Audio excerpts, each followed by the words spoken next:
आज हम लोग पढ़ेंगे वेजिटेटिव रिप्रोडक्शन। इसमें भी अलैंगिक का ही यह प्रकार है जो मैक्सिमम हायर प्लांट या लोअर प्लांट में ज्यादा पाया जाता है। इसको वेजिटेटिव रिप्रोडक्शन कहते हैं।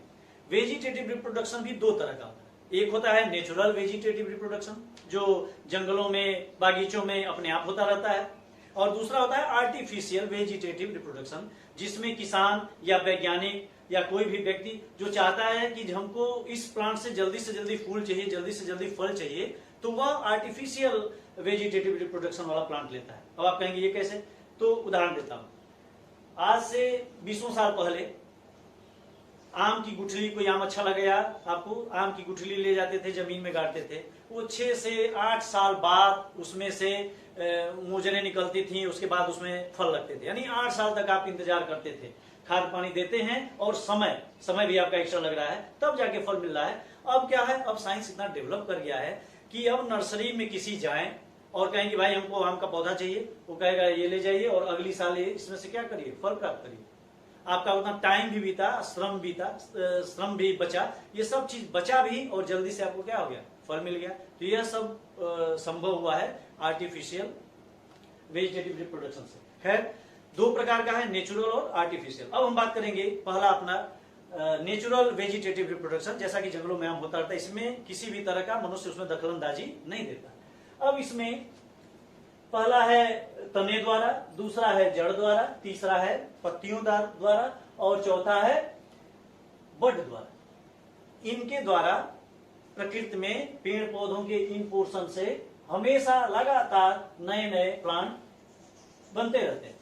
अब इसका जो पहला है, अब इसमें पहला देखेंगे, जैसे हम लोग अभी देख रहे हैं आलू, पोटैटो, और इस पोटैटो में जगह जगह आंखें होती हैं, गड्ढे होते हैं, उसको कहते हैं सल्क कंद। ठीक है, अब उसमें सल्क होता है, उस सल्क के बीच में गड्ढे होते हैं, उसको आंख कहते हैं। अब यदि इस आलू को हम कई पोर्शन में काट दें या अपने आप ही यह बड़ा होके यहाँ से फिर कट के और नया आलू यहाँ बना लेगा, यहाँ नया आलू बना लेगा, जितने सारे उसके आंख दिख रहे हैं उससे नए पौधे बन जाते हैं। इसको कहते हैं ट्यूबर। अब इसके बाद हम अगला देखेंगे, इसमें ट्यूबर, दूसरा है बल्ब, तीसरा है कार्न और चौथा है राइजोम। चारों को आप अच्छी तरह से देख रहे होंगे। पहला ट्यूबर आलू अभी मैं बताया, इसी तरह से बल्ब है। अब इस बल्ब यानी प्याज में क्या होता है, प्याज आप मार्केट से लाते होंगे, देखते होंगे, यह भी भूमिगत तना है, यह ध्यान देना है। यह चारों जो मैं दिखा रहा हूं ये क्या है, भूमिगत तना है, जड़ नहीं है, यह बात दिमाग में बिठा लीजिए। अब इस जड़ में मांसल कक्षस्थ कलिकाएं होती हैं, प्याज का छिलका उतारते जाते हैं। उन छिलकों में जब प्याज आप लाते हैं तो यहाँ से पतली पतली सफेद कलर की जड़ें निकली होती हैं।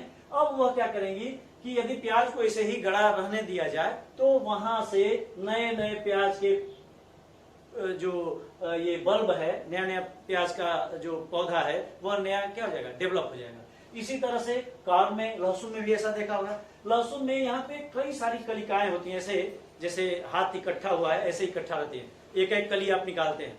अब उन कलियों को, उसको बल्ब कहते हैं, उन कलियों को यदि हम निकाल दें और निकाल के जमीन में गाड़ दें या न गाड़ देंगे तब तो आर्टिफिशियल हो जाएगा।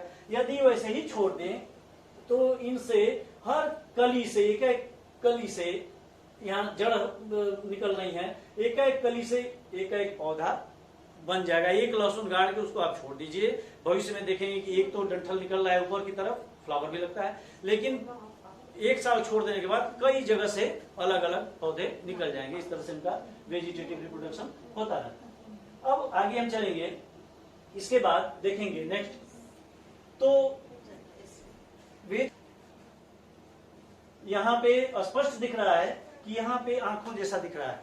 ठीक है, आलू आप देखेंगे तो उसमें जगह जगह गड्ढे हैं, वो आलू ये गड्ढे दिख रहे हैं। और इसको आगे बढ़ाने पे, जब इसको आगे हम बढ़ाएंगे तो देखेंगे कि अलग अलग इसकी आंखों से, कक्षस्थ कलिकाओं से नए नए पौधे बन रहे हैं, नए नए पौधे बनते हैं। ये ट्यूबर है या पोटैटो है जिसको आलू कहते हैं। अगला आप देखेंगे इसके जस्ट बाद, वही मैं बताया था प्याज में, तो प्याज में भी यहाँ से जैसे एक एक पत्तियां निकल रही हैं, यहीं से एक एक उसका जो मांसल सल्क पत्र है उसके द्वारा यहाँ से जड़ें तैयार हो जाएंगी और यह प्याज ऐसे फट जाएगा और अलग अलग एक से कई सारे प्याज जो है वो प्याज के पौधे बन जाएंगे। फिर आगे नेक्स्ट देखते हैं, इस प्याज के जस्ट आगे तो अब आएगा,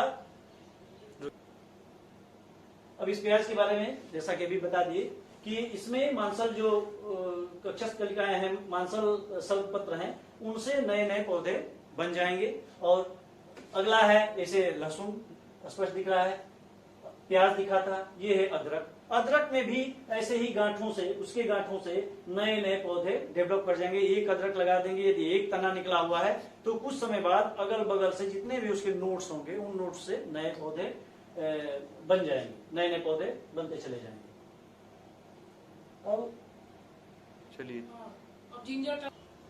अब तक तो जड़ों के बारे में हम देख रहे थे, अब आगे देखेंगे कुछ जड़ें भी, नहीं सॉरी, अब तक हम तने के बारे में बात करते हैं, अब देखेंगे जड़ों के बारे में।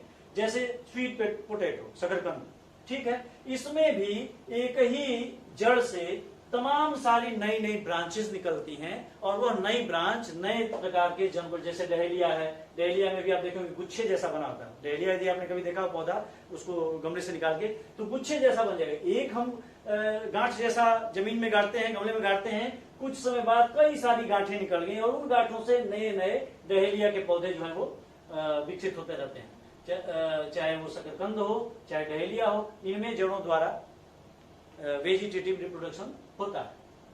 ब्रायोफिलम बहुत इंटरेस्टिंग है। ब्रायोफिलम, इसमें क्या होता है कि पत्तियों में जगह जगह खांचे कटे होते हैं। ब्रायोफिलम, जिसको लोकल भाषा में अजूबा नाम ही है उसका, अजूबा कहते हैं। अजूबा में जगह जगह पत्तियों में कट निकला होता है, आप ध्यान से देखेंगे तो कट, और यह कट ही नए नए पौधे को क्या कर देता है, जन्म दे देता है। यानी एक पत्ती आप कहीं से लेके आए, उससे 20 नए पौधे बन जाएंगे। कब? फेवरेबल कंडीशन हो। ऐसा नहीं कि हवा में रख दें और नया पौधा बन जाए, नहीं, वो तो चाहिए, इसको जमीन चाहिए, थोड़ा सा पानी चाहिए, सूर्य का थोड़ा सा ताप चाहिए, इसके द्वारा वो नए पौधे बन जाते हैं ब्रायोफिलम में। यानी आज हम लोगों ने चारों प्रकार की विधियों के बारे में जान लिया। पहला क्या है, जड़ द्वारा, जैसे परवल में इत्यादि में हो गया। दूसरा तना द्वारा, गुलाब वगैरह में। पत्ती द्वारा, जैसा कि ब्रायोफिलम है। और चौथा कली द्वारा, बड्स द्वारा, तो बड्स में गन्ना वगैरह भी आ जाता है, उसके बड्स द्वारा, या गुलाब में या बेला के भी बड्स द्वारा नए पौधे का जन्म हो जाता है, नए पौधे का प्रजनन हो जाता है। आज के लिए बस इतना ही, धन्यवाद।